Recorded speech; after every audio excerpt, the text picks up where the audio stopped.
ಸಭಾಪತಿಯಾಗಿ ಸಲೀಂ ಅಹಮದ್ ಆಯ್ಕೆಯಾಗಿದ್ದಾರೆ. ಚುನಾವಣೆಯ ಮೂಲಕ ಸಭಾಪತಿ ಸ್ಥಾನಕ್ಕೆ ಆಯ್ಕೆಯಾಗಿದ್ದಾರೆ ಸಲೀಂ ಅಹಮದ್. ನೂತನ ಸಭಾಪತಿಯಾಗಿ ಸಲೀಂ ಅಹಮದ್ ಆಯ್ಕೆಯಾಗಿದ್ದಾರೆ. ಪರಿಷತ್ ಸಭಾಪತಿಯಾಗಿ ಆಯ್ಕೆಯಾದ ಸಲೀಂ ಅಹಮದ್ ಚುನಾವಣೆಯ ಮೂಲಕ ಸಭಾಪತಿ ಸ್ಥಾನಕ್ಕೆ ಆಯ್ಕೆಯಾಗಿದ್ದಾರೆ. ಸಲೀಂ ಅಹಮದ್ ಪರ 38 ಮತಗಳು ಚಲಾವಣೆಯಾಗಿದೆ. ಸಲೀಂ ಅಹಮದ್ ವಿರುದ್ಧವಾಗಿ 30 ಮತಗಳು ಚಲಾವಣೆಯಾಗಿರುವಂಥದ್ದು. ಸಭಾಪತಿ ಸ್ಥಾನದಲ್ಲಿ ಸಲೀಂ ಅಹಮದ್ ಕೂತಿದ್ದಾರೆ. ಸಭಾಪತಿ ಸಲೀಂ ಅಹಮದ್ಗೆ ಶುಭಾಶಯವನ್ನ ಕೋರಿದ್ದಾರೆ ಆಡಳಿತ ಮತ್ತು ವಿಪಕ್ಷದ ಸದಸ್ಯರು.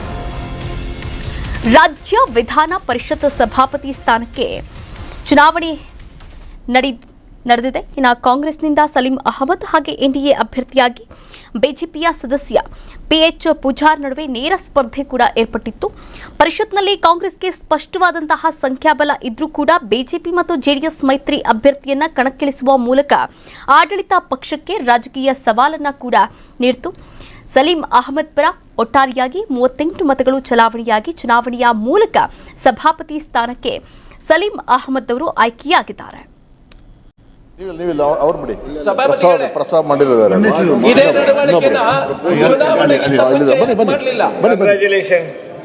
ಬನ್ನಿ ಸರ್, ಈಗ ಬನ್ನಿ ನೀವು ಈ ಕಡೆ ಬನ್ನಿ ಸರ್. ಬನ್ನಿ ಅಷ್ಟೇ. ಓಕೆ, ಅಭಿನಂದನೆಗಳು ಸರ್. ಒಳ್ಳೆದಾಗಲಿ.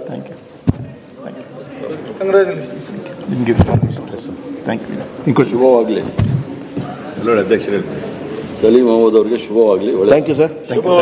ಒಳ್ಳೆದಾಗಲಿ. ಅಭಿನಂದನೆಗಳು ಮತ್ತೊಮ್ಮೆ. ಚುನಾವಣೆ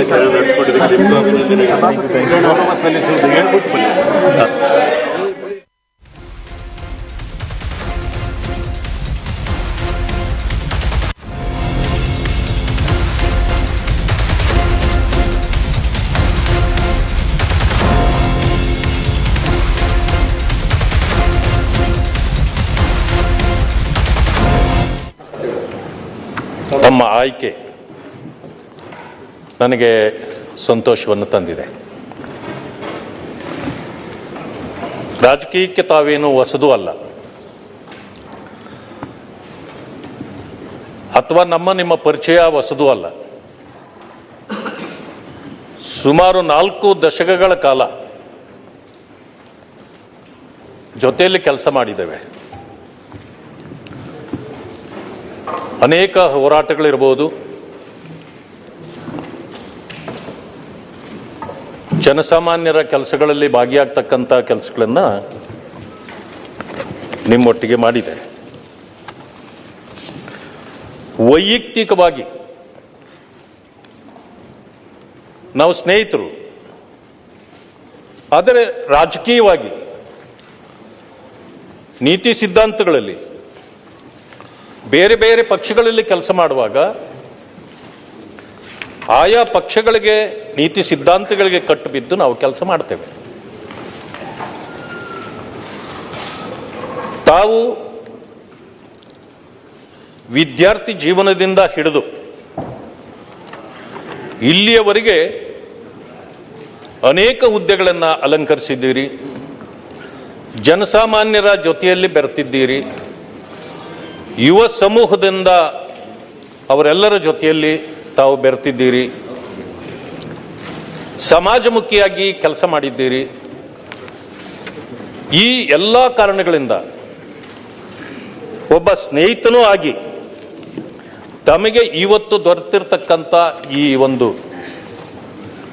ಘನ ಹುದ್ದೆ ಮತ್ತು ಮೇಲ್ಮನೆಯಲ್ಲಿ ಇದು ಚಿಂತಕರ ಚಾವಡಿ ಅಂತಕ್ಕಂಥ ಸ್ಥಳದಲ್ಲಿ ತಾವು ಜಾತ್ಯತೀತ ಮಾತ್ರವಲ್ಲ, ಪಕ್ಷಾತೀತವಾಗಿ ತಾವು ಇಲ್ಲಿ ಕೆಲಸ ಮಾಡಬೇಕಾಗತ್ತೆ. ಆ ಕಾರಣದಿಂದ ತಮ್ಮನ್ನ ಇಡೀ ಸದನ ಇವತ್ತು ಗೌರವಿಸತಕ್ಕಂಥ ಕೆಲಸವನ್ನು ನಾವು ಕೂಡ ಮಾಡಬೇಕಾಗಿದೆ. ಅಷ್ಟೇ ಗೌರವದಿಂದ ತಾವು ಕೂಡ ಎಲ್ಲರಿಗೂ ನ್ಯಾಯ ಕೊಡಿಸುವ ಕೆಲಸವನ್ನ ತಾವು ಕೂಡ ಮಾಡಬೇಕಾಗಿದೆ. ಇಂತಹ ಹುದ್ದೆಗೆ ಇವತ್ತು ತಾವು ನೇಮಕವಾಗಿರೋದ್ರಿಂದ ನಾನು ತಮಗೆ ಅಭಿನಂದನೆಗಳನ್ನು ಸಲ್ಲಿಸ್ತೇನೆ. ಆದರೆ ಒಂದು ವಿಷಯ ಸದನದಲ್ಲಿ ನಾನು ಮಂಡಿಸಬೇಕು. ಕರ್ನಾಟಕ ನ್ಯೂಸ್ ಬೀಟ್ ಫಾಲೋ ಮಾಡಿ, ಸಬ್ಸ್ಕ್ರೈಬ್ ಮಾಡಿ